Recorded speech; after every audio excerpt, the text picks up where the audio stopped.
Es una alegría poder llegar a la culminación de esta cuarta plenaria cuando Dios ponía en nuestro corazón la temática renovando fuerzas para un ministerio saludable. Venía a nuestra mente sin duda alguna todos aquellos elementos en los que usted y yo coincidimos. Elementos que en las 3 sesiones previas los hemos estudiado.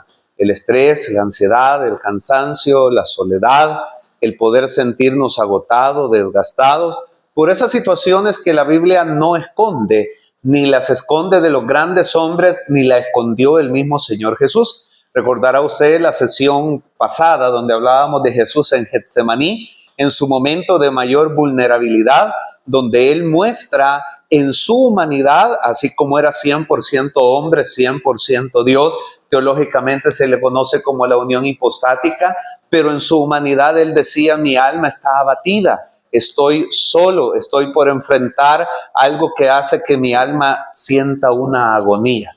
Y lo que vemos es que en ningún momento Dios ve mal que nosotros podamos dar a conocer nuestras emociones, nuestro cansancio, nuestra necesidad.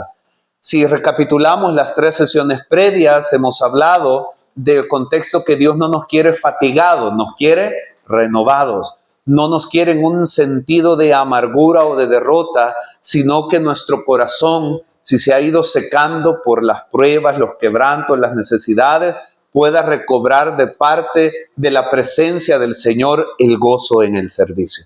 Y hoy nos toca aterrizar todo este esfuerzo con una plenaria más. Pero antes de eso, y en lo que van a ir llegando otros, primero quiero explicar, hoy va a ser un poquito diferente en las 3 jornadas previas.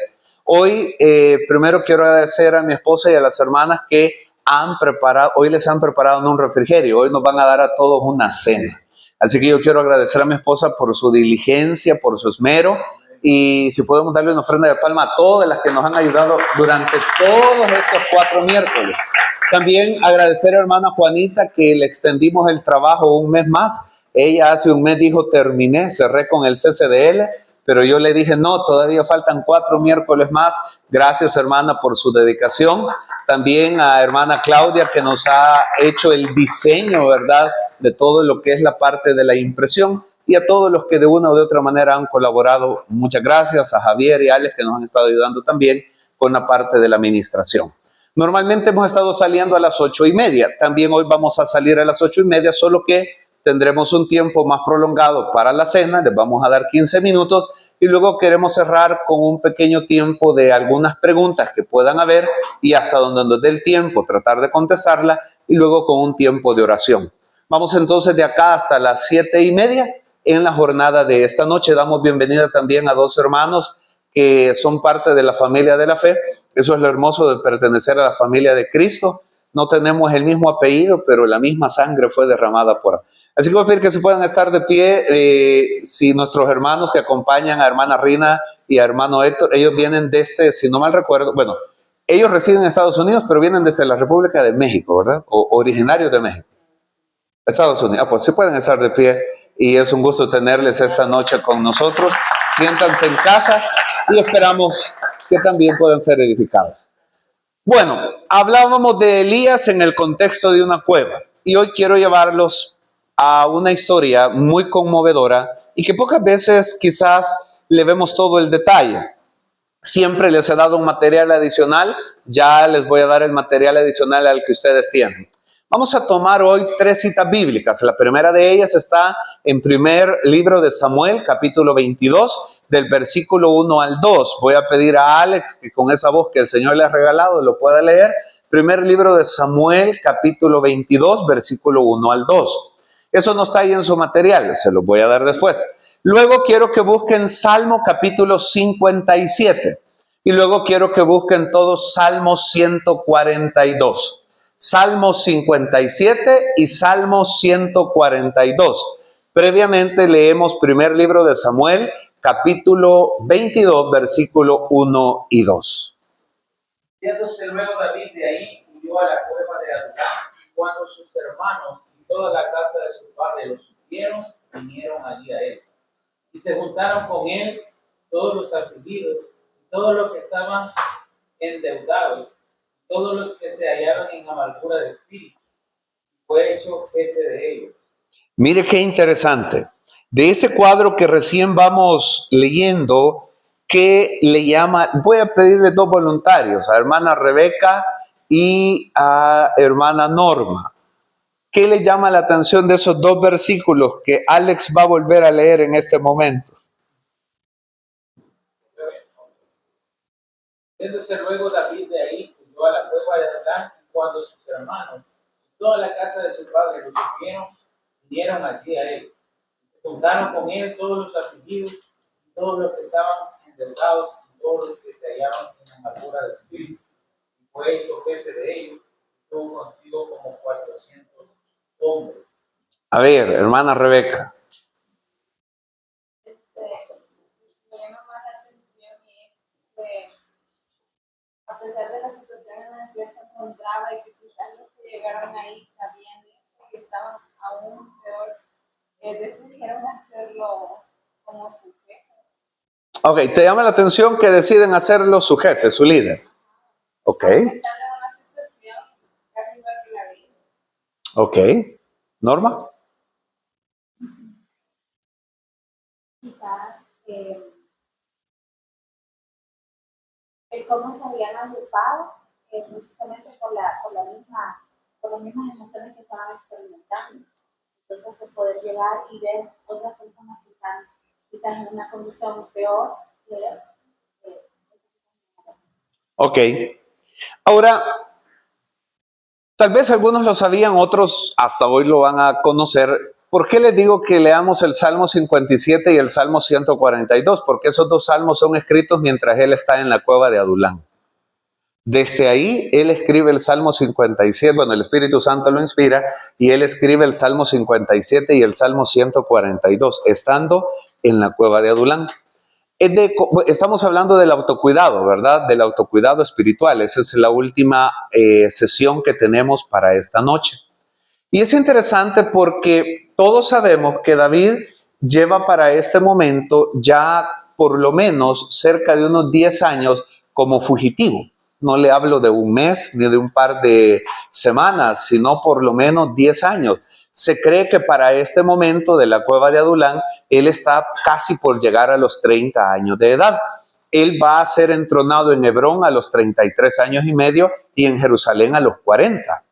Pero para este momento, él andará cerca de los 30 años y lleva por lo menos 10 años de ser un forastero, de ser un proscrito, de ser un perseguido, de ser alguien que no puede vivir tranquilo en su propia tierra. Y todo porque su suegro, no cualquier persona ajena, su suegro, que tiene una particularidad, es el rey, porque su suegro es Saúl. Para ese momento ya se ha hecho el vínculo con Mical, la hija de Saúl. Entonces su suegro tiene envidia de él. Y tiene envidia de él porque su suegro sabe que ya David ha sido ungido. Y como ungido, en algún momento él será el nuevo rey. Durante 10 años él está solo. Durante 10 años se ha agotado, se ha cansado. Ha hecho de todo para que Saúl no lo encuentre. Ha hecho de todo para que Saúl no lo mate. Ha hecho de todo. Trate de imaginarse que usted no puede vivir en El Salvador, en ninguno de los 14 departamentos, porque han puesto, obviamente no habían fotos en aquella época, pero usted es un enemigo público porque el rey lo quiere matar. Durante ese tiempo, él no puede vivir un tiempo prolongado en el mismo lugar, porque Saúl ha dicho que va a premiar a aquel que le dé aviso. Para eso, para entender el capítulo 22, hay que comprender que David está tan fatigado y tan cansado que ya se hizo pasar por loco. Eso lo dice un capítulo anterior. Ya hizo que fue donde los filisteos. Ahora, ¿quién se va a meter a donde los filisteos? Tratemos de analizar el prototipo psicológico. ¿Quién se va a meter donde los filisteos? Para empezar, ¿quiénes eran los filisteos? Los enemigos. Segundo, ¿los filisteos sabían quién era David? ¿Qué recuerdo tenían de él? Pues es que le había matado a su paladín, a Goliat. Pero tan angustiado está David que cuando ya no hay a dónde estar en paz en Israel, ¿se va a dónde? Donde los filisteos. Estando ahí, llega un momento que se hace pasar por loco. Y dice que pintaba en las paredes y dejaba que su saliva cayera por la comisura de sus labios. Y Aquis, el rey, dice, y este es el que mató a Goliat. Y dice, no, o sea, sáquenlo de mi presencia. ¿Yo para qué lo quiero ver si este es un loco? Ahora, pero este rey, bueno, para ese momento no rey, pero este hombre que es ungido, porque ya Samuel ha vertido el aceite, se ha hecho pasar por un loco, es un fugitivo, no ha visto a su familia, no tiene paz, está cansado, está abatido. Por eso se llega a la conclusión que a diferencia de Elías, que eso lo vimos hace 2 sesiones, donde llega a una cueva porque para Elías la cueva era una opción, para David la cueva no es una opción. Para David la cueva es su único lugar o su única oportunidad de más o menos estar tranquilo porque el rey lo quiere matar. Ahora, trate usted de imaginarse lo que es andar huyendo 10 años, no ver a su familia, no tener paz y tranquilidad. Es el contexto de la agonía emocional. Es ese contexto donde él llega al capítulo 22 a la cueva de Adulán. Y lo interesante es quiénes son los que llegan a la cueva de Adulán, porque la noticia se corrió y dice que fue dado aviso que David estaba en la cueva. ¿Y quiénes llegaron? Habían 3 estados ahí. Dice que llegaron los afligidos, los endeudados y los que estaban en amargura. 3 aspectos claves: los afligidos, los endeudados y los que estaban en amargura. ¿Y cuántos eran? Dice que eran como 400, o sea, era una buena cantidad de gente que estaba en la misma condición. En ese contexto se escriben estos salmos, el 57 y el 142. ¿Qué dice el Salmo 57? Vamos entonces aquí a ir a la palabra del Señor. Voy a pedir ahí a Javier si él lo puede leer. Salmo 157. 57 y 142, ya le estoy agregando. Ten misericordia de mí, oh Dios, ten misericordia de mí, porque en ti ha confiado mi alma y en la sombra de tus alas me ampararé, hasta que pasen los quebrantos. Clamaré al Dios Altísimo, al Dios que me favorece. Él enviará desde los cielos y me salvará de la infamia del que me acosa. Dios enviará su misericordia y su verdad. Mi vida está entre leones, estoy echado entre los hijos de los hombres que vomitan llamas. Sus dientes son lanzas y saetas, y su lengua espada aguda. Exaltado seas sobre los cielos, oh Dios, sobre toda la tierra sea tu gloria. Red han armado a mis pasos, se ha abatido mi alma. Hoyo han cavado delante de mí, en medio de él han caído ellos mismos. Pronto está mi corazón, oh Dios, mi corazón está dispuesto, cantaré y trovaré salmos. Despierta, alma mía, despierta, salterio y arpa. Me levantaré de mañana, te alabaré entre los pueblos, oh Señor, cantaré de ti entre las naciones. Porque grande es hasta los cielos tu misericordia y hasta las nubes tu verdad. Exaltado sea sobre los cielos, oh Dios, sobre la tierra, toda la tierra sea tu gloria. Y ahora vamos a lo que dice Salmo 142, 1 al 7. Vamos a pedir ahí a Jonathan si él lo puede leer, por favor. Salmo 142. Dice, petición de ayuda en medio de la prueba. Con mi voz clamaré a Jehová, con mi voz pediré a Jehová misericordia. Delante de él expondré mi queja, delante de él manifestaré mi angustia. Cuando mi espíritu se angustiaba dentro de mí, tú conociste mi senda. El camino en que andaba me escondieron lazos. Mira a mi diestra y observa, pues no hay quien me quiera conocer.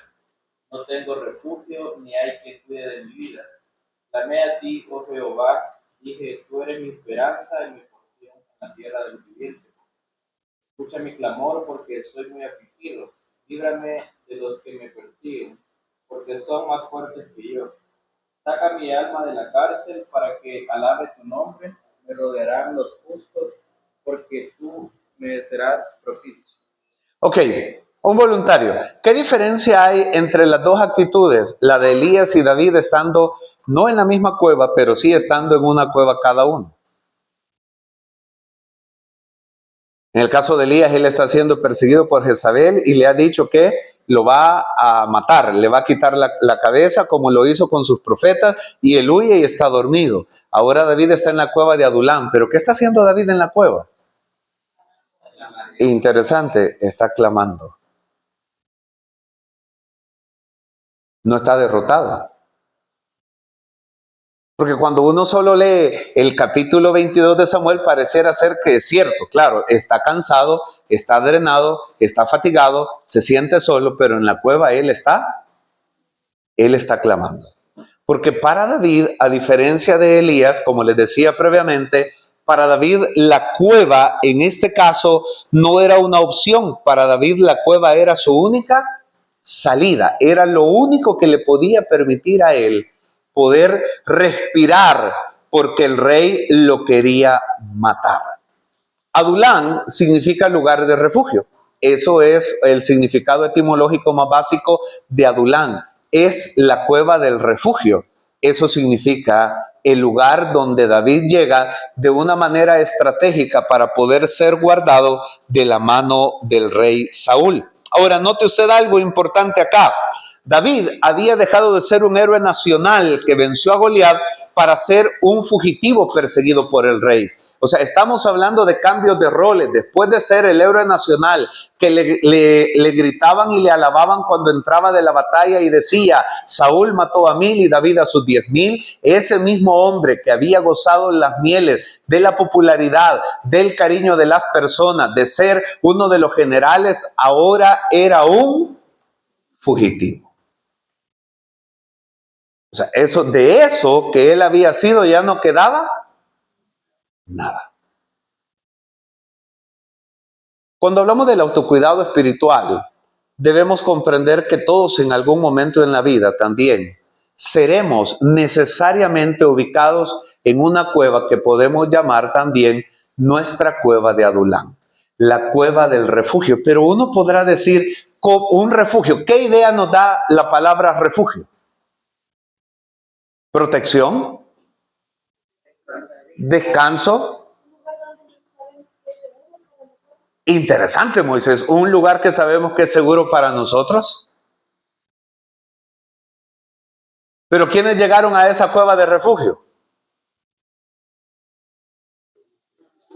Los afligidos, los endeudados y los amargados. ¿Se sentirá usted seguro en un entorno donde llegan personas que están igual o peor que usted? ¿Querrá usted oír ánimo? O sea, ¿querrá usted oír desánimo cuando usted está igual de desanimado? ¿Querrá usted oír queja cuando usted se siente sobrepasado por la circunstancia? Tratemos de ser, como dicen, lo más objetivo posible. Cuando usted ha tenido un día estresado y son las 6 de la tarde y sale de su trabajo, ¿querrá usted oír a 10 personas que le vengan a contar los problemas que están pasando?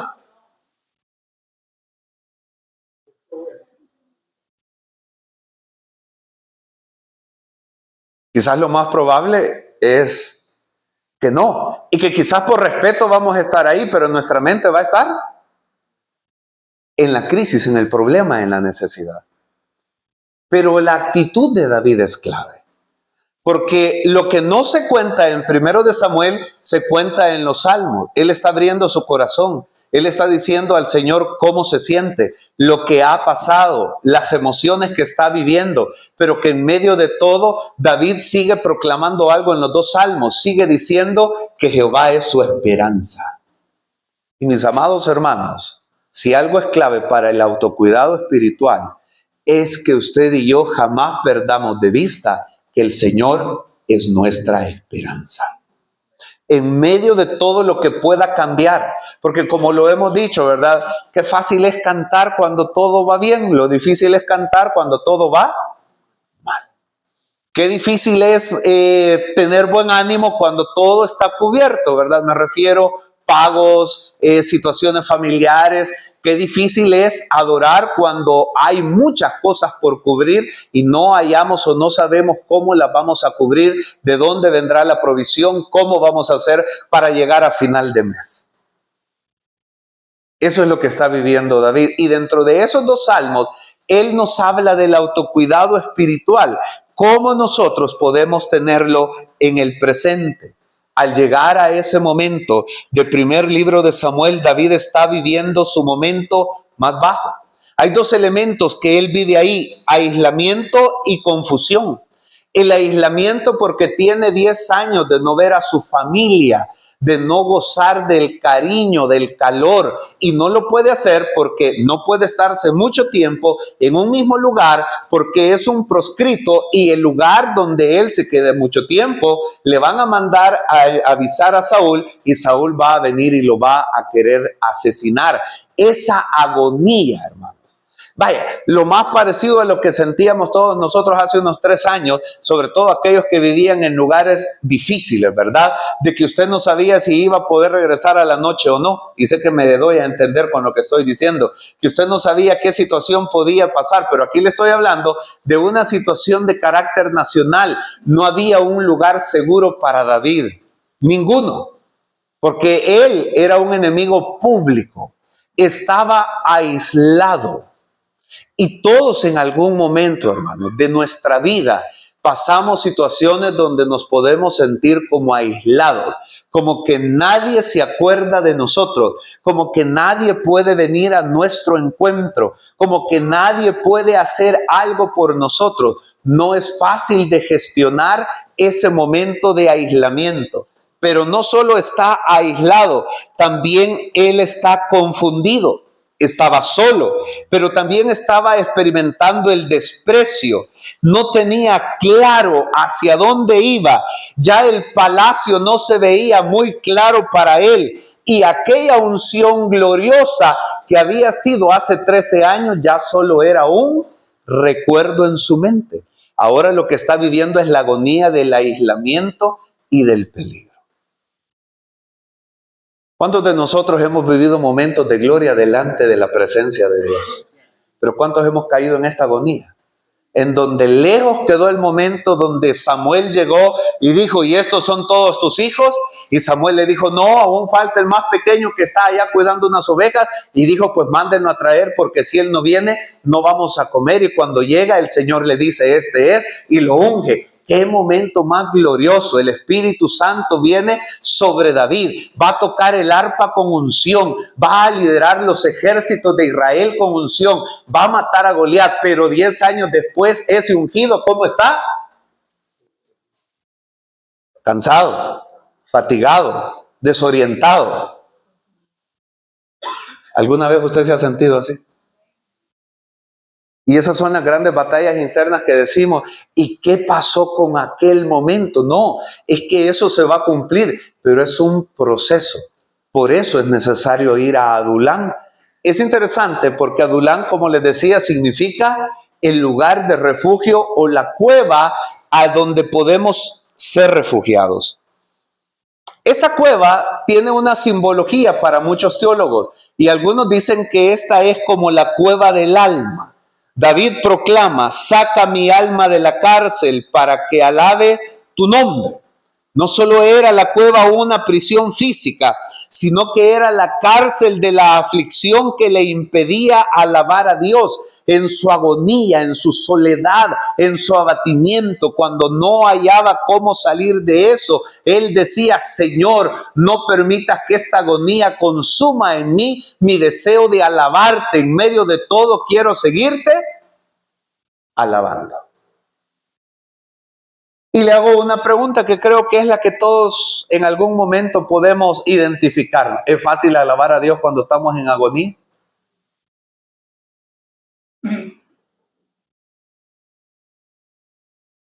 A veces lo único que sale de nuestro corazón es como un pujido, si podríamos decirle, porque no tenemos ni fuerza de hablar o no encontramos las palabras necesarias para poder expresar lo que en ese momento sentimos o vivimos.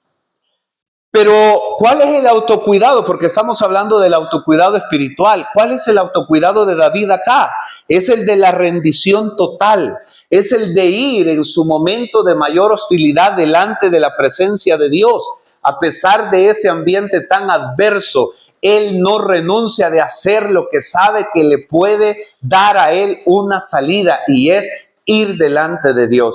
Esas dos oraciones del Salmo 57 y del Salmo 142 la hace un hombre que de lo más profundo de su alma, en medio de su agonía, le dice al Señor: no quiero dejar de alabarte en medio de lo que estoy pasando. Samuel no lo dice, pero tampoco dice cuánto tiempo estuvo en la cueva, pero mientras estuvo en la cueva, cuando se sentía solo, cuando no había nadie, cuando quizás los demás no habían llegado, él decía: yo no voy a dejar de alabar a Dios en medio de las circunstancias. Si algo, hermanos, es un autocuidado espiritual, es que en medio de su prueba, cuando haya tenido el día más duro, más cansado, cuando no le aprobaron el aumento, cuando no le salió el trabajo, cuando envió 100 currículos y de ningún lugar lo han llamado, cuando hay problemas en su casa, cuando su salud no está bien, cuando el dinero escasea, o sea, cuando hemos tenido el peor de los días de la semana, de los meses y del año, el autocuidado espiritual es, si vamos a estar en una cueva, es para que estemos en intimidad con Dios y le digamos: Señor, ayúdame a no dejar de alabarte.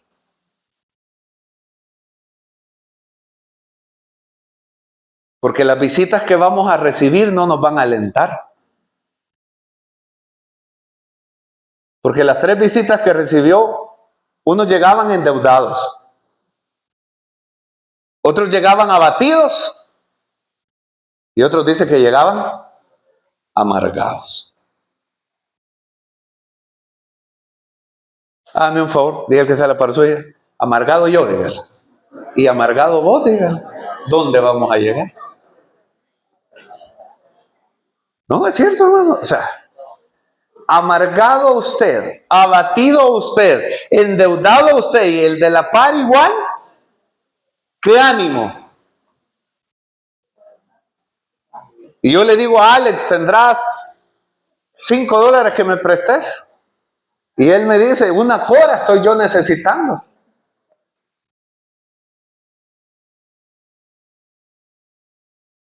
No es, o sea, si uno no tiene un autocuidado espiritual, porque a lo que llegamos, hermanos, es que el hecho de ser ungidos no nos exime de los procesos de quebrantamiento en nuestra vida.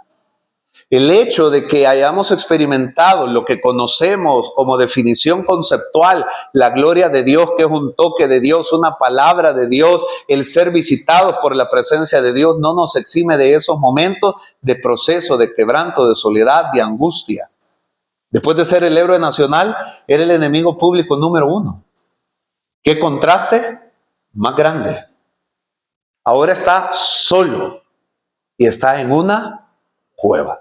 Pero ahí él tiene cuidado de él. ¿Cómo? Adorando a Dios. Por cierto, ahí les envié un documento, ahí lo tienen ya, ahí en el chat del CCDL, ahí lo tienen. Y aquí vemos por lo menos tres pilares que yo encontré del autocuidado en Adulán. A diferencia de Elías, quien tuvo que aprender a salir del aislamiento, David utiliza la cueva como un laboratorio de fe, manifestando su autocuidado espiritual. Primero, es el refugio de la fe. O sea, David ve acá que el refugio no es la cueva, porque de hecho más adelante hay un profeta que le va a decir, no, mejor regrésate, ya no estés huyendo. Entonces la cueva no era en sí el refugio era la fe, o sea, la fe en Dios.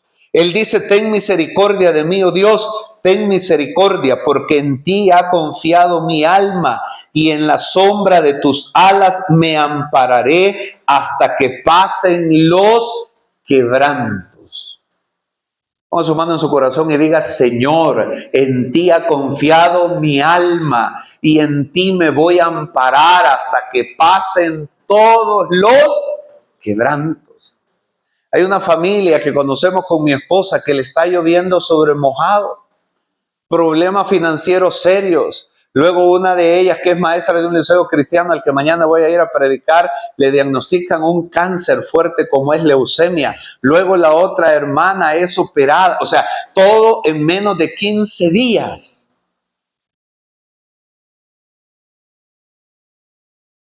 Maestra de Biblia con llamado misionero. Y ahorita está en una sala de hospital. Y su otra hermana también.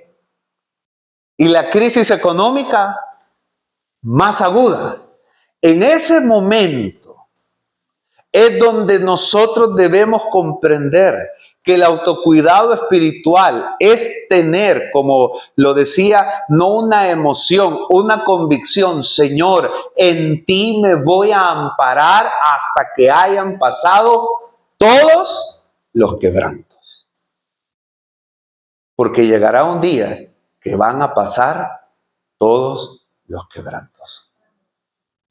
Claro, para llegar a ese momento, obviamente el autocuidado es clave. David no se queda sumido en la depresión, sino que se mueve de la soledad al clamor, pidiéndole a Dios que se incline hacia él con su favor. Hay un término griego que más o menos se transliteraría como chant, clamor a Dios en el primer acto del autocuidado del alma. Pero también aquí vemos a un hombre que no se esconde, sino que en este momento él sabe que su verdadero refugio es el Señor. Mientras estaba leyendo esta historia, vino a mi mente que yo tuve una cueva de Adulán de 42 días. Pero les voy a tratar de hacer un paralelo con mi cueva de Adulán de 31 días en la UCI. Hace 5 años, estando en el Hospital El Salvador, en la UCI, todo un mes por el COVID, y estando más cerca de estar con el Señor que de estarles aquí a ustedes dando esta enseñanza de esta noche. Esa fue mi cueva de Adulán, mi cueva de refugio. Comí gratis, tuve aire acondicionado gratis, me atendieron gratis. Solo que estaba con una cánula de alto flujo que me daba el oxígeno y nadie podía entrar. Y todos los días morían personas a mi alrededor. Y durante ese tiempo les he contado que hubo en especial una semana que de los 25 que estábamos en un lugar como este, que eran más o menos las alas que le llamaban ellos, solo quedé vivo yo. O sea, esa semana yo vi morir a todos. Y el único que quedó vivo, por misericordia de Dios, fui yo. Esa semana me recuerdo ver morir a un muchacho de 18 años que le decía a las enfermeras, ¿y para qué me han traído? Si miren, yo estoy bien. Y ya les he contado que de repente solo dijo, me duele el pecho, y a los 5 minutos había muerto de un paro respiratorio. También vi morir a un señor que me prestó el teléfono y oí cuando le dijo a su esposa y a sus hijos, perdónenme por todo lo que he hecho, perdónenme por ser un mal esposo, un mal padre, perdón. Bueno, ahí todo lo que usted se imagina, ¿verdad? Y le dijo, pero acabo de hacer un pacto con Dios y si Él me saca de acá, voy a cambiar. Pero no salió.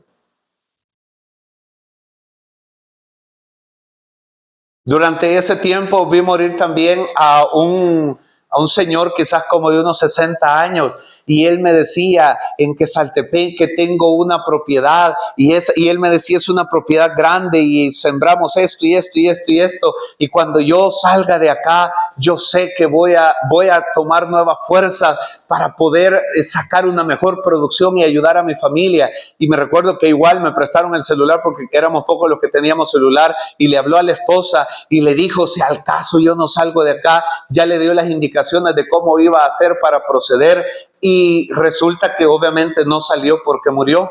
Recuerdo el caso también de otro señor como de unos 55 años. Él estaba ahí, me pide el teléfono, empieza a hablar con su esposa, y mientras está hablando con su esposa empieza a llorar y le dice a la enfermera, no llore, porque usted sabe que estábamos con cánula de alto flujo, y cuando él empieza a llorar se empieza a ahogar, y la esposa ve cómo él muere mientras está hablando con ella. Y le podría decir, o sea, ahí yo estaba en mi cueva de Adulam. Porque los que estaban a la par mía estaban igual, y habían algunos que hasta peor.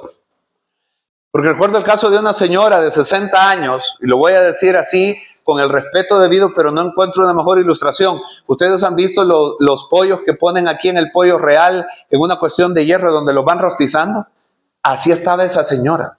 Y yo la tengo como de aquí donde está el hermano Fernando. Estaba tan colapsado el hospital que ya no podían tener separado hombres y mujeres, y murió uno porque morían a cada rato, y pusieron a esa señora, a ella le dan un coma inducido, o sea, la van a entubar, y yo veo cómo durante 3 días la llegan a asear, y literalmente la ponían en una cuestión de hierro, la dejaban boca abajo, la tenían que asear en todo sentido, luego le daban vuelta y la tenían que asear en todo sentido, luego le inyectaban, más o menos, sin exagerar, hoy no han ido Giselle, eran así como una jeringa, y ahí le drenaban por acá todo procesado, licuado, y por el otro lado le drenaban los medicamentos. Así estuvo 3 días, la bañaban, la aseaban, le ponían talco, le ponían crema, ella no sentía, hasta que de repente la máquina le hizo, ¿qué quiere decir? ¿Qué? En ese tiempo, ahí en ese lugar, esa era mi cueva de Adulam. ¿Y qué me quedaba a mí?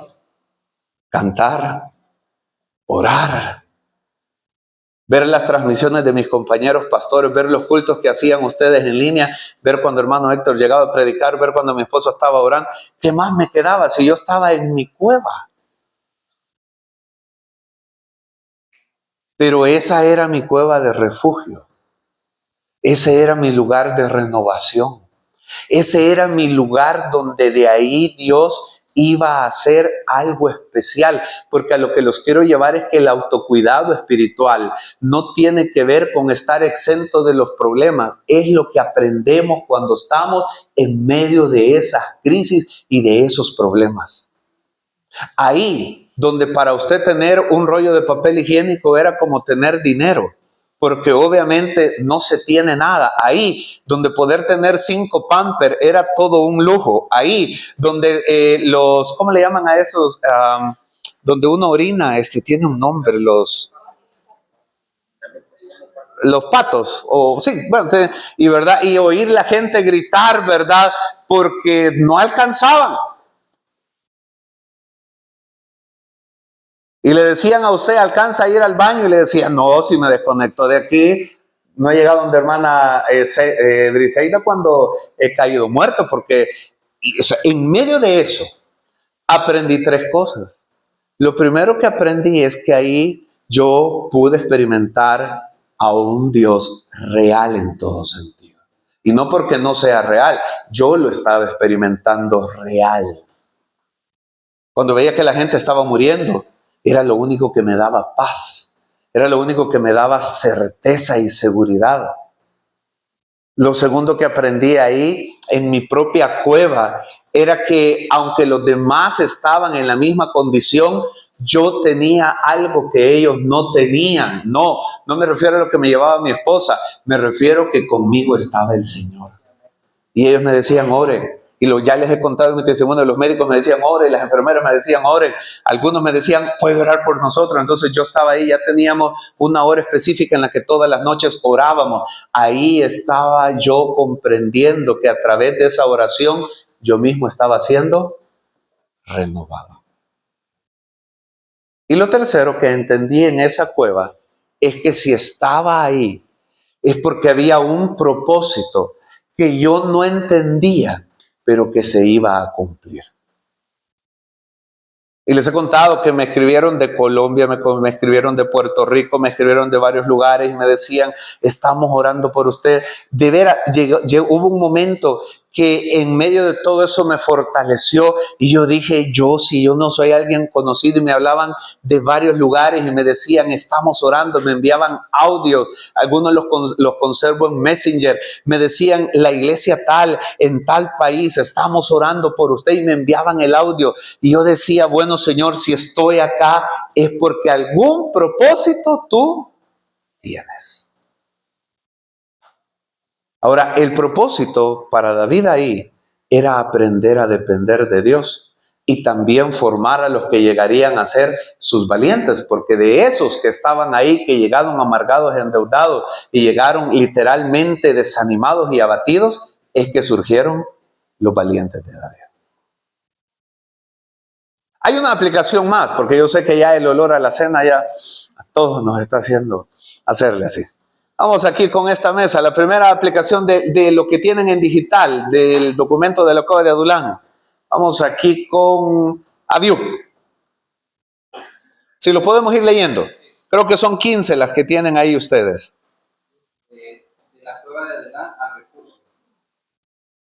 La cueva de Adulán. La cueva de Adulán emerge en la historia de David como un santuario forzado, una grieta en la roca, donde el alma herida se enfrenta a la soledad y el llamado divino ser reformado. Y ahí hay una idea clave. A veces Dios te esconde para sanar. Ponga la mano que está a la par y dígale, a veces Dios debe de esconderte para sanarte. Y te va a esconder en una cueva, en la cueva del refugio. Solo que los que van a llegar ahí no son los que uno deseara que llegara. Porque uno esperaría que ahí llegara alguien con un buen cheque, pero llega un endeudado. Uno esperaría ahí a alguien que llegue a animarlo, pero llega un abatido. Usted esperaría a uno ahí que llegue a hacerle la vida feliz, pero llega un amargado. Pero ese es el lugar necesario. Segundo, Javier. Significado de Adulán. El nombre de Adulán significa refugio o retirada fortificada. Símbolo de los espacios donde Dios tiene al hombre activo para sanar al hombre interior, donde el ruido de la corte se apaga y solo queda la voz divina. Y hay una idea clave. El silencio de Dios también sana. Ok, igual, ponga la mano que está a la pared y dígale, el silencio de Dios también sana. Así que no se desespere cuando Dios haga silencio. Porque ese momento también Dios nos está permitiendo reflexionar y meditar. Ahora, note usted que en medio de todo lo que David vivía, él necesitaba experimentar esta fortaleza y este cuidado. De esa actividad, de ese hombre acostumbrado a las grandes batallas, ahora está un hombre diezmado, pero que necesita sanar su corazón. Tercer elemento, Carlitos. David en la cueva. David lleva a la cueva tras huir de Saúl, disimular locura en campo, agotado emocionalmente, confundido espiritualmente, quebrado psicológicamente. Representa el arquetipo del líder en crisis que busca sentido entre las sombras. La oscuridad revela lo que la luz oculta. Ok, diga conmigo, la oscuridad revela lo que la luz oculta. Permítame explicarles esto. Sí, por favor, dice Carlitos.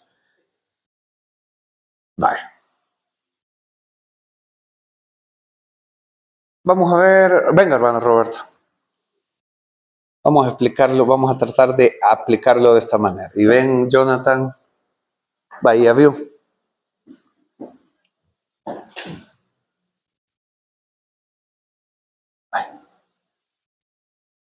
¿Quiénes eran los que llegaron donde David a la cueva?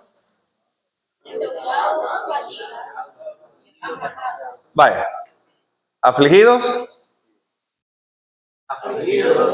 ¿Endeudados? Amargados. ¿Afligidos?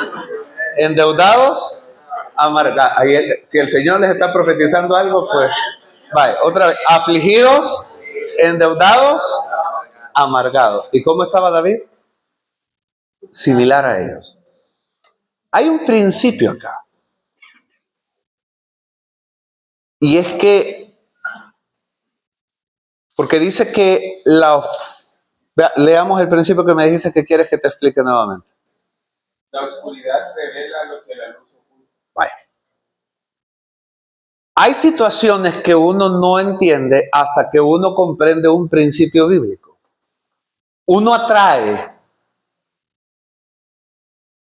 aquello para lo cual Dios le ha dado una autoridad y una unción específica. Entonces, mi unción se revela con lo que yo atraigo. Hablo de los contextos de crisis. Porque los que llegan ahí ven en David algo en medio de todo. Ven que en él hay algo diferente. Eso quiere decir que los que están acá, lo que están exponiendo es que Dios le había dado a David una autoridad y una unción para poder ser la respuesta a esa necesidad. Y eso tiene que ver porque él mismo ha experimentado esta situación. Él mismo ha estado afligido, él mismo está sin recursos y él mismo ha llegado a estar en amargura de su corazón por todo lo que está viviendo. Dicho de una manera más sencilla, muchas de las cosas que vivimos es porque Dios nos ha dado la capacidad de sobrellevarlas de parte de Él. Eso quiere decir que todos los procesos a los que Él le place que pasemos es porque nos ha dado una capacidad sobrenatural por medio del Espíritu Santo para hacer una respuesta para esa situación. No sé si me estoy dando a entender. Ponga la mano que está a la pared y dígale, la unción que portas atraerá la necesidad para la cual tienes esa unción. Así que por eso hoy podemos empezar a entender mucho por qué uno dice, y a mí que no me salen otra gente, sino solo locos. Bueno, porque usted tiene una unción de parte de Dios para...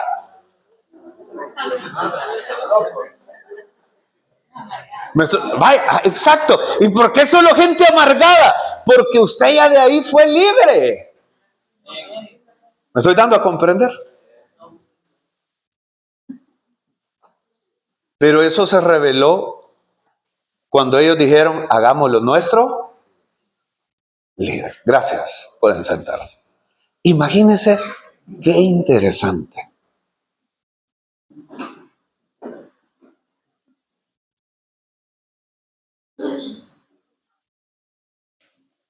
Número 4, estábamos aquí en esta silla, ¿verdad, hermano Ricardo? Número 4, autoridad espiritual.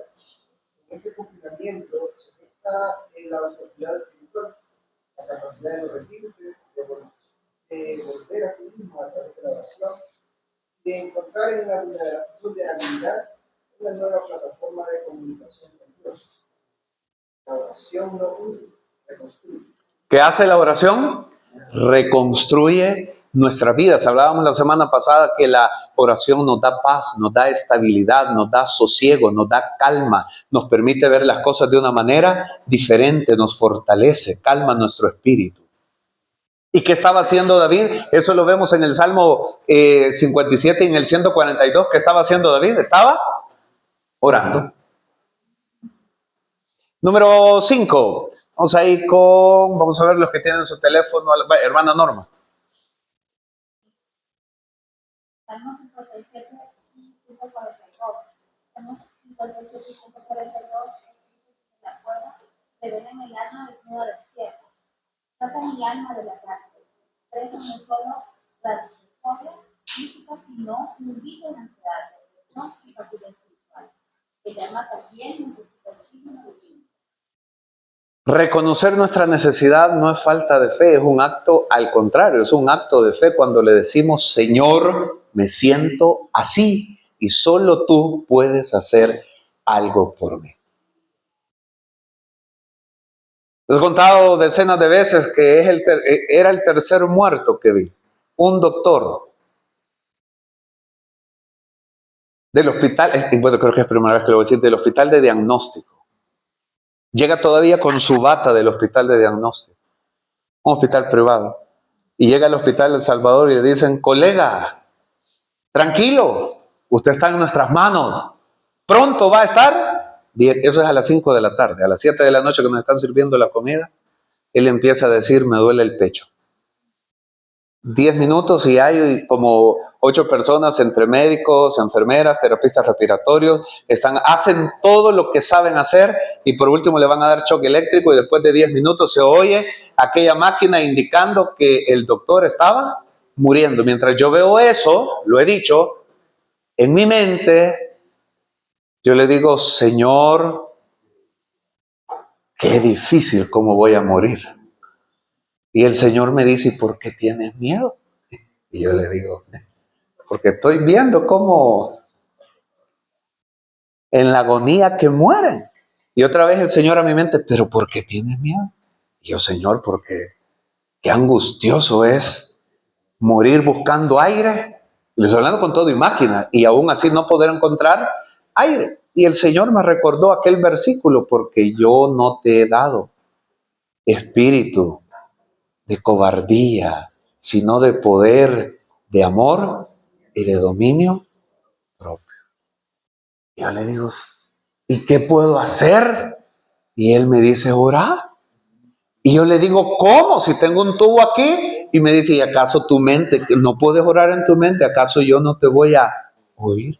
Por eso le digo que yo estaba en mi cueva de Adulán y estando ahí, yo lo he dicho muchas veces que si algo experimenté es lo que se conoce como la paz de Dios que sobrepasa todo entendimiento. Como todavía no les han servido a todos, voy a seguir hasta que le hayan servido a todos, paramos. Número 5, o el 6 creo ya. Ok, vamos a ver, hermano René, no sé si usted lo tiene ahí en su... Sí, lo tengo. El número 6 es exacto. Sí, el verdadero refugio.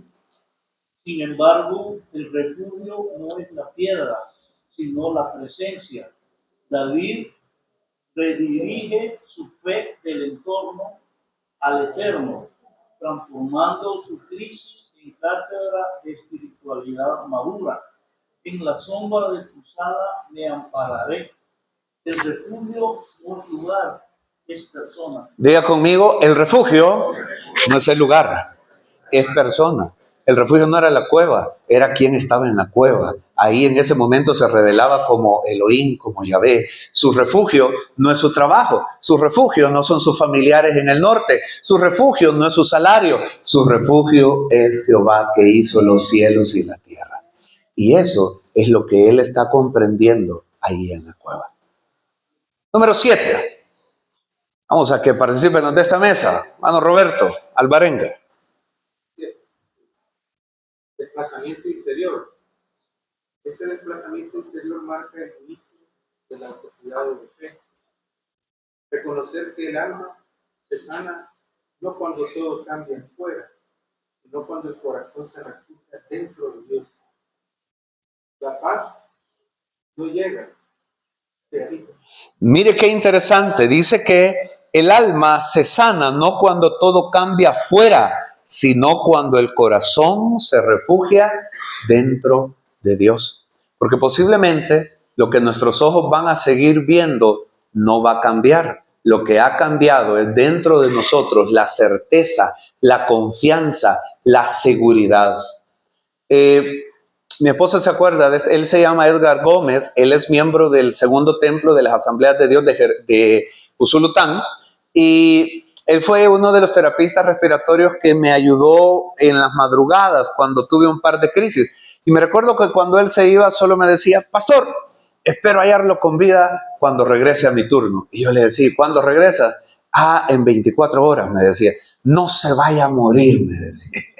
Y yo decía, no quiero. Esa paz no es cuando las cosas de afuera cambian.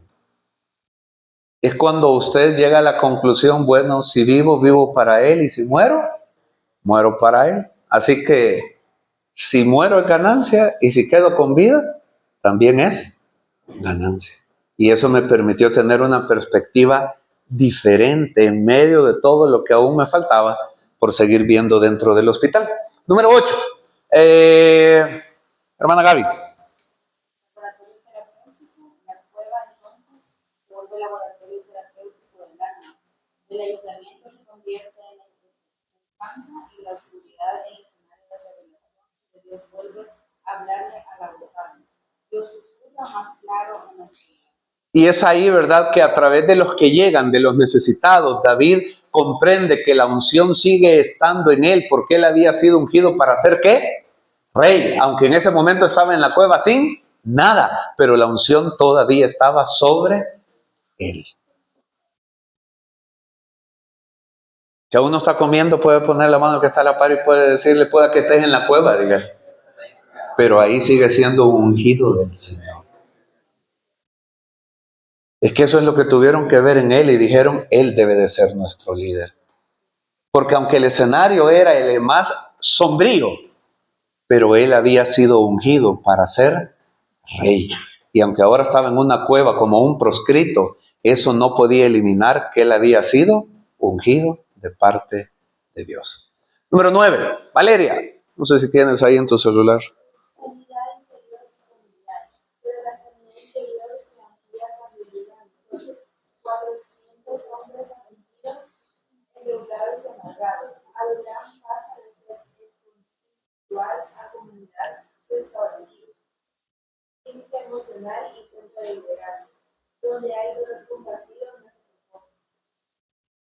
Y recuerdo que de repente me decían los que estaban a la par mía, pastor, ¿y por qué no ora? Me decían. Y así fue como empezamos a orar casi todos los días. Como mi esposa terminaba de transmitir, depende del que predicaba, yo normalmente hablaba con ella como a las 10 de la noche. Así que entre las 9 y 9:30 hacíamos ahí una pequeña oración con todos los que estaban alrededor mío. Y luego muchos salieron, y mire qué interesante, muchos salieron y me decían, pastor, gracias por haber orado por mí. Primero Dios que salga. Ellos salían y yo todavía quedaba. Y otros no salían. Bueno, sí salían, pero no con vida. Pero en medio de todo eso, esas personas que estaban ahí empezaron a hacer la comunidad donde podíamos restaurarnos todos a través de lo que Dios estaba haciendo.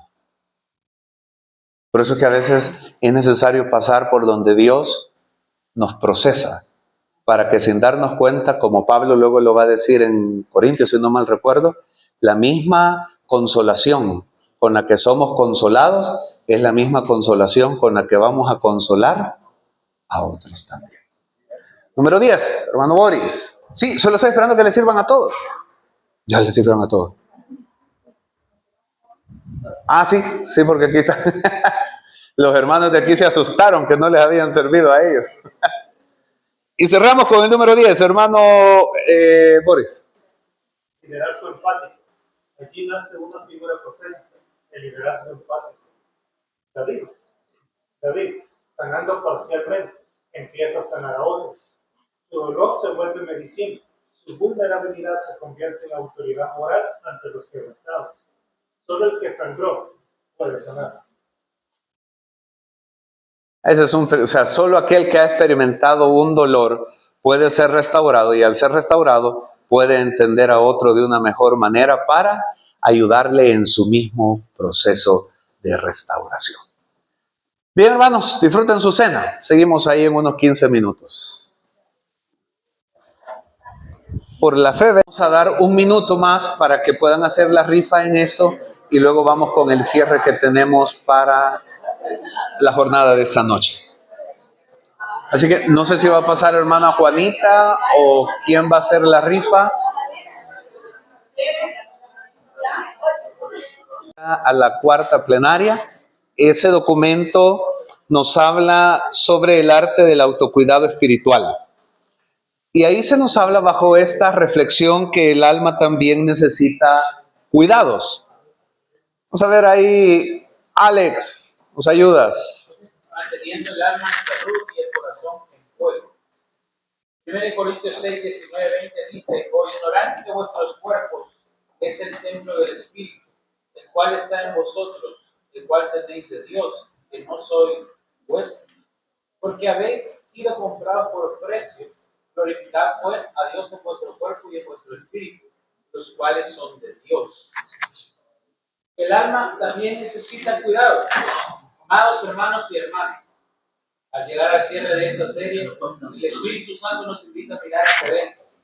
Hemos aprendido a servir, a orar, a perseverar, pero ¿sabemos cuidar para seguir sirviendo con gozo y equilibrio?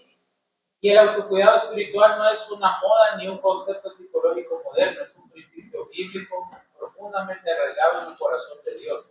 Desde Génesis, el Creador estableció el ritmo perfecto de vida: 6 días de labor y 1 de reposo, no por debilidad, sino por diseño. El alma del creyente es como una lámpara de aceite. Si no se repone continuamente, la llama termina por apagarse. No se puede ministrar vida con un espíritu exhausto ni reflejar la gloria de Dios desde un corazón descuidado. Jesús mismo nos dio el ejemplo perfecto. Aunque servía con pasión, también descansaba con intención. En los evangelios lo vemos apartándose al monte a orar, buscando soledad, renovando su comunión. Su descanso no era ocio, sino obediencia. Hoy Dios nos llama a redescubrir el arte sagrado de cuidar el alma, cuidar la mente, el cuerpo y el espíritu que Él nos ha confiado. Recuerdo que un principio que nos enseñaron cuando estábamos aprendiendo en el Liceo Cristiano y llegaron a darnos un curso de primeros auxilios es: la primera víctima que uno debe de evitar es uno mismo, porque si no, no puede ayudar. Y cuando no cuidamos de nuestra alma, de nuestra comunión, de nuestra devoción, como lo hemos visto a lo largo de esta serie, cuando seguimos sirviendo, pero ya de forma mecánica, automática, cuando estamos enojados, cuando estamos molestos, cuando queremos actuar como Eliseo, que caiga fuego sobre nuestros hermanos porque ya no los aguantamos, porque ya no los soportamos. No estoy hablando de la irresponsabilidad, he sido claro en eso. Hablo de que estamos tan cansados, llenos de tantas actividades, que si el día tuviera 25 horas, igual no nos alcanzara, porque hay que hacer y hacer y hacer y hacer y hacer y hacer, y entonces nos drena tanto que hasta servir ya no es causa de gozo, sino es causa de carga, de abatimiento o de frustración. Por eso la importancia del cuidado de nuestra vida espiritual. Vamos a ver algunos fundamentos claves. Vamos a ver allá atrás si nos ayudan. Hermana Briseida.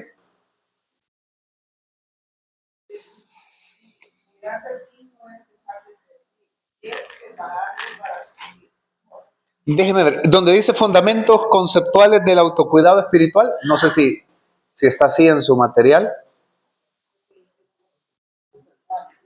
Sí, exacto. Si no, acá, hermano, no sé si alcanza a ver acá, hermana Briseida. No, vaya, Gaby, ayúdanos tú. Autocuidado espiritual, disciplina consciente que integra descanso, oración, equilibrio y renovación. Es la práctica de cuidar el alma que sirve reconociendo que la salud espiritual tiene toda otra forma de ser. Eso quiere decir que cuando descuidamos nuestra salud espiritual, eso se va a notar en todo lo demás, porque somos un ser integral. Y cuando estamos tan cansados porque hacemos tantas cosas, no renovamos nuestra fuente. O sea, si estamos tan cansados porque estamos predicando, porque estamos visitando, porque estamos haciendo todo, y el problema es ¿y cuándo vamos a conectarnos con la fuente? Entonces llega el momento en que al final ya no hay ni energía de reserva porque nos vaciamos tanto y no nos renovamos. Y ese es el principio del cuidado espiritual. Jesús mismo tomaba un tiempo para apartarse y orar y estar en comunión con el Padre. Ok, hay otro más ahí. Jonathan. Cansancio sagrado, término adoptado por consejeros cristianos para describir la fatiga emocional que nace de dar continuamente sin espacios de recuperación. No es pecado, pero sí una señal de alerta divina. Ok, siguiente. Renovación interior, proceso de restauración que el Espíritu Santo produce en quienes han perdido pasión, enfoque o gozo en su llamado. Implica volver a escuchar la voz del Padre y reavivar el fuego interior. Templo vivo, figura paulina que recuerda que el cuerpo y la mente del creyente son morada del Espíritu. Cuidarlos no es egocentrismo, es adoración práctica. Y veíamos desde la primera sesión el hecho de tomar un tiempo para descansar, el hecho de cuidar nuestro templo. Este cuerpo es el templo. Nosotros normalmente como cristianos evangélicos pentecostales cuidamos mucho el espíritu y el alma. Nuestra filosofía es, el cuerpo de todas maneras los gusanos se lo van a comer. Sí, es cierto. Pero no seríamos buenos oikónomos, como lo estamos viendo los domingos, si no cuidamos también de el cuerpo, de este cuerpo. Porque este cuerpo también, sobre este cuerpo hay mayordomía. Y es importante que cuidemos el alma, obviamente, para que tengamos un equilibrio. Pocas veces encontramos un espacio para poder renovar nuestras fuerzas. En el caso de lo que vimos de Elías y de David, como de otros más, lo que los llevó al colapso fue el hecho que no habían tenido un tiempo para poder descansar. Imagínese usted el caso de Elías después de venir, de estar en el arroyo de Querit, luego de estar con aquella viuda, luego de presentarse delante de Acab, luego de ejecutar a 850 profetas. Ahora él está en el momento que ha bajado esa tensión, ha pegado una gran corrida guiado por el Espíritu Santo y ha dejado aún al carruaje de Acab. Y cuando llega al palacio, Jezabel le envía a decir con un emisario, mañana a estas horas tú vas a estar como uno de mis profetas. Él está cansado, agotado. Ya no tiene energía para soportar algo más. Y nosotros no somos superhéroes. Nosotros necesitamos ir constantemente a la fuente para ser renovados de parte del Señor. Ok, siguiente. Vamos a pedirle ayuda ahí a hermano Roberto Alvarenga. Hay unas estadísticas. En contexto contemporáneo. Ok, sí.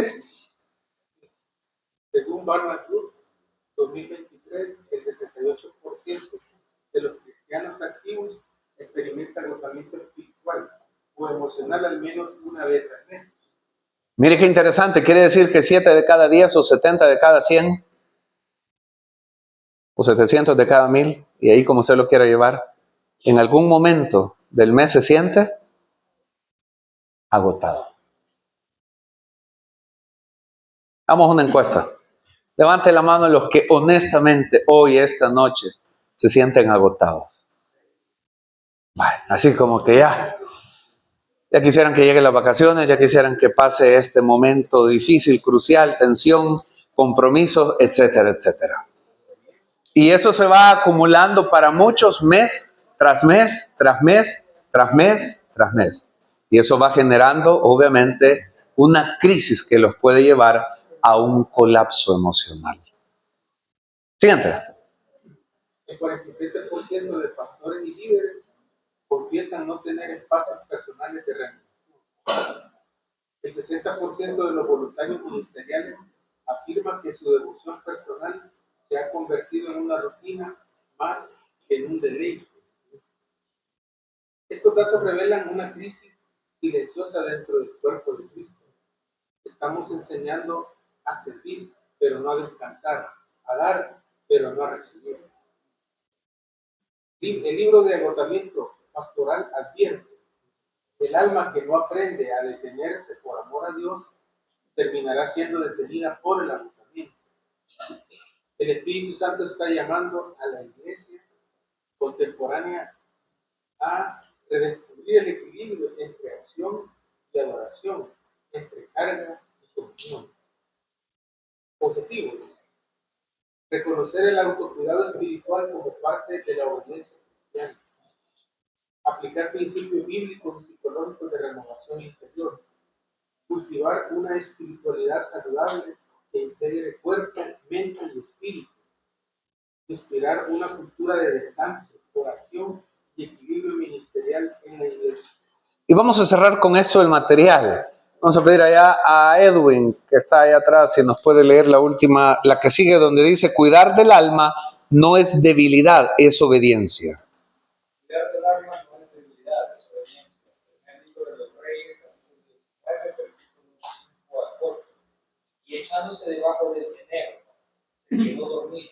Y aquí luego un ángel le tocó y le dijo: levántate, come.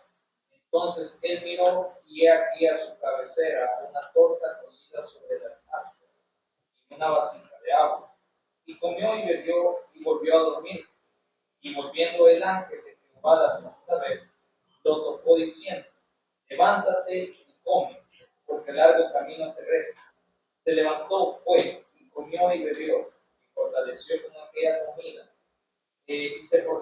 Fortalecido con aquella comida, caminó 40 días y 40 noches hasta Horeb, el monte de Dios.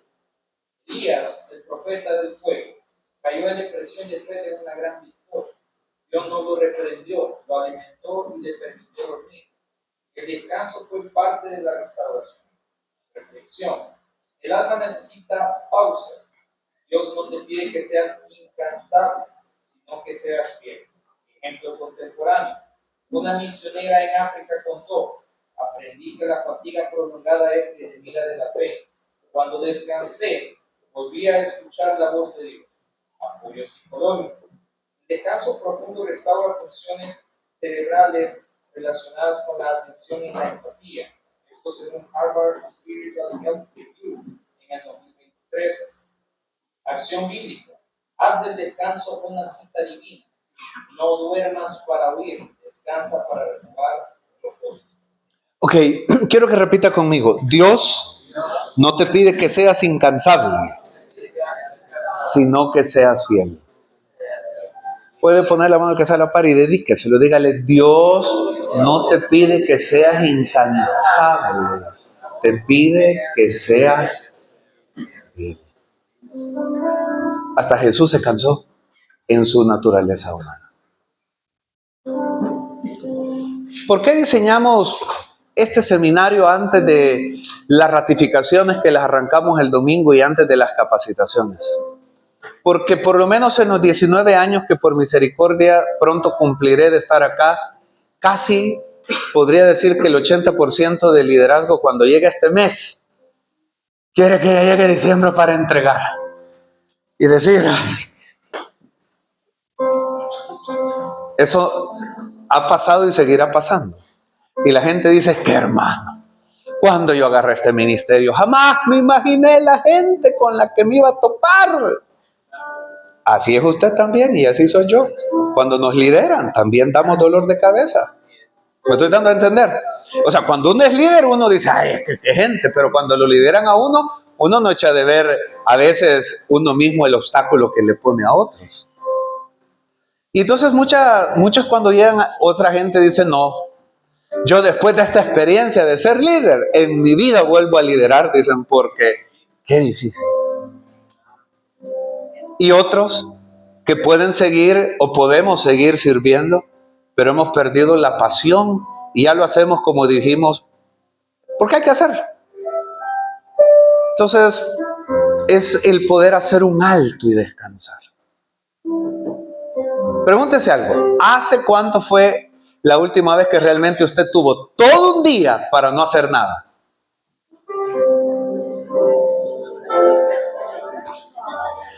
Por favor, hágale la pregunta al que está a la par. No, muy seriamente, dígale: ¿cuándo fue la última vez que tuviste todo un día para no hacer nada?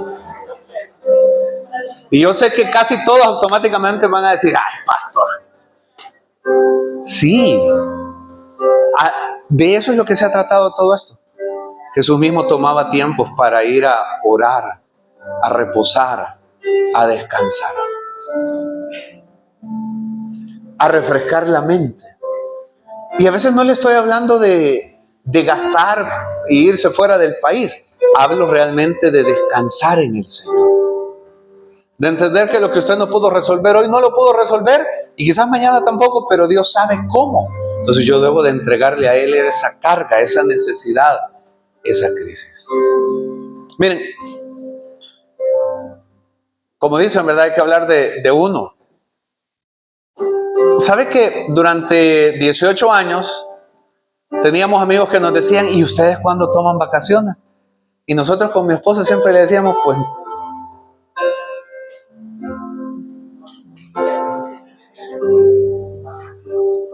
no hemos tomado. Y aquí, hermano Boris y hermana René no me dejarán mentir que muchas veces llegué a predicar allá a Vida Abundante cuando su pastor andaba de vacaciones. Y cuando él venía de vacaciones me decía, ¿y ustedes cuándo van a tener vacaciones? Y yo bien fuerte le decía, no sé.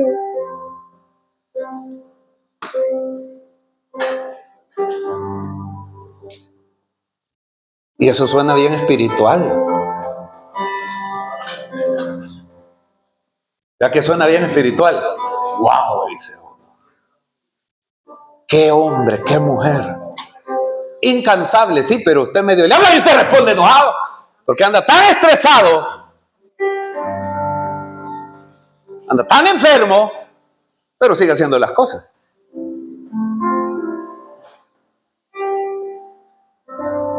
Y de repente uno dice, no sé por qué el hermano no me habla. ¿Y que le va a andar hablando si usted no se ve la cara que a veces anda de enojado, de tenso?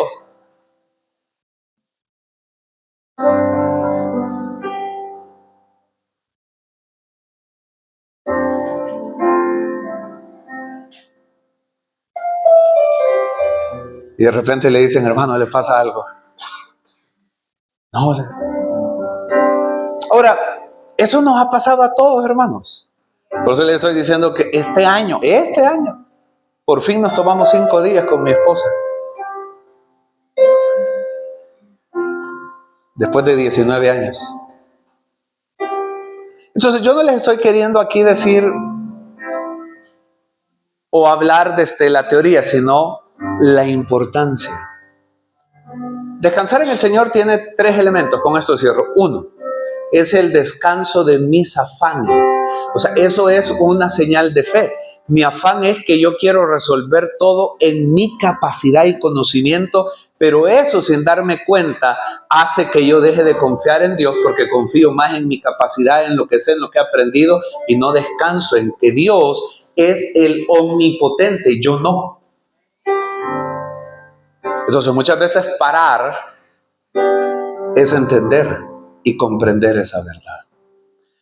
Lo segundo del descanso, aplicándolo espiritualmente, es como la palabra lo dice, es descansar, o sea, relajarse por un día siquiera, de todo aquello que lo estresa, lo afana, lo carga, y dedicarle un tiempo de calidad a usted mismo, al Señor, tan necesario, como lo hemos visto a lo largo de todos estos ejemplos. Y lo he dicho durante estas 4 sesiones, todo el año que Alex me ha preguntado, pastor, ¿cómo está? Le he dado la misma respuesta. Cansado, pero bien. O sea, bien porque el Señor me ha fortalecido, bien porque vamos saliendo adelante, pero cansado. Hay un cúmulo de varias cosas que hacer. Entonces hay un momento que uno debe de descansar en el Señor. Y lo tercero es el entender que el descansar en el Señor es un acto de sabiduría. Yo debo de ser sabio. Mire, ponga la mano que está a la par y dígale. En el nombre del Señor, dígale. ¿Vos crees, dígale, que cuando te muras todo se va a detener? Murió Gaby, pues ya no hay concilio. Murió Jonathan y Gaby, pues ya no hay misión. Murió Javier, pues se acabaron los jóvenes. Murió hermana Briseida, pues ya no oremos. ¿Usted cree que eso pasa? No, hermano. Lloramos, nos comemos los tamales si es que nos dan. Y después de un par de días hay que elegir ¿qué? Hay que elegir a otro.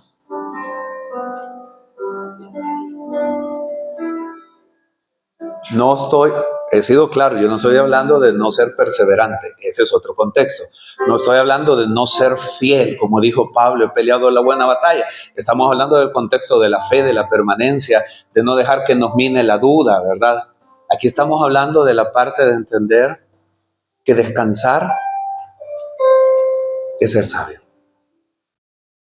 ¿A cuántos alguna vez les ha como temblado aquí esta parte del... Levante la mano a los que alguna vez les ha... Ay, hermano, esa es señal que usted debe tomarse por lo menos ese día y desconectarse.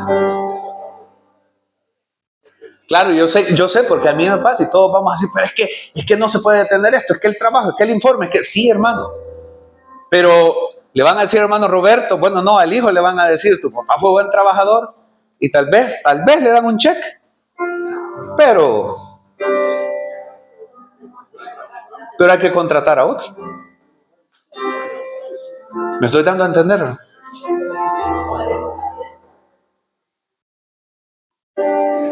Vaya, hermanas, yo no le estoy diciendo que su esposo la lleve a comer afuera, o sea, a la sala, al patio, pero que un día, no sé, al mes por lo menos, aunque sea pupusa, vayan a comer. Fíjense que parece broma, yo no admiro a los que cocinan, mi primo cocina, bueno, hay otros que cocinan, pero solo eso de estar pensando en qué hacer de comida es un trabajo. Es increíble.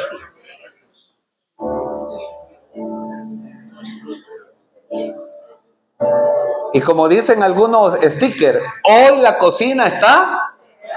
Ay.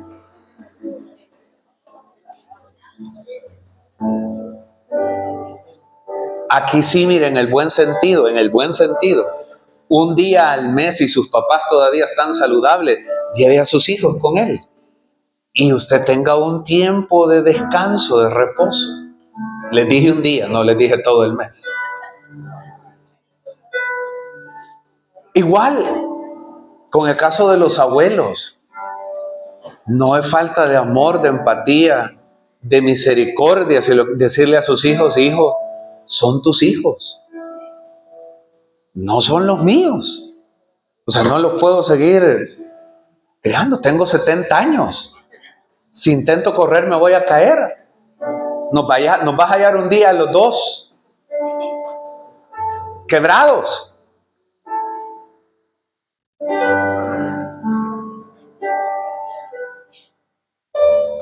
Y podríamos, hermano, seguir hablando, pero el punto no es eso, no es ponernos melancólicos, el punto es renovarnos para seguir sirviendo y, como dijo Pablo, terminar nuestra carrera con gozo, no amargados, no frustrados, sino terminarla con gozo. 19 años tengo de estar acá, me alegró que ayer alguien me dijo, pastor, usted se ve más joven. Aunque a mi esposa eso no mucho le gusta, pero me dijo un miembro de acá, me dijo, porque mi esposa le dijo a este hermano que es miembro de acá, qué canoso tiene usted ya el cabello. Y ella le dijo, también Joel ya lo tiene, pero él le dijo muy sabiamente, no, le dijo, pero es que el pastor se ve joven. El punto que los quiero llevar es este. ¿Han habido problemas? Sí. ¿Han habido crisis? Sí, hermano. Algunas nos hemos equivocado, por supuesto. No somos perfectos como pastores, somos hombres imperfectos. ¿Hay tensiones? Sí, hermanos, las hay. Pero creo que en 19 años mi esposa es testigo y mi papá nunca, creo yo, me han oído quejarme de la iglesia. Así, con mucha solvencia puedo decirlo. Y no porque no hayan problemas, pero entiendo, o he procurado y espero que hasta que Dios nos permita estar con vida sirviéndole, o estar lúcidos, porque mi esposa dice que quiere que cuando ya no esté lúcido, dice que ella misma me va a decir que ya es hora de darle paso a otra persona. pero terminar nuestra carrera con gozo. Hermano, evaluemos hoy cómo estamos. Porque usted puede desempeñar un privilegio, pero ya no hacerlo con gozo. No le estoy hablando de pecado, le hablo de fatiga, le hablo de cansancio, le hablo del hecho de que sus propios problemas, sus propias crisis lo han llevado a drenarse tanto que usted mismo siente que ya lo que da ya no es verdadero, ya no es genuino, ya no es auténtico. Si usted está así, si yo he estado así, vayamos a la fuente. Ahí vamos a ser renovados. Pero también aprendamos buenos hábitos. Me alegró cuando dijo ayer Javier, no sé si hoy volvió a ir, dijo ayer fui al gimnasio, dijo no sé si ahora. Y yo no le estoy diciendo que se matricule en un gimnasio, pero salga a caminar. Eso no es caro, no invierte. Lo mucho cómprese una gorra por si sale a la hora del sol. Salga a caminar, su corazón se lo va a agradecer. Sus triglicéridos, su ácido úrico, su diabetes, su presión arterial. Vaya a nadar como hermana Terry, una media hora. Vaya. Pero por el otro lado, ore. Descanse en el Señor. Entréguele las cargas al Señor. Hoy es un buen día para que le damos al Señor que renueve nuestras fuerzas.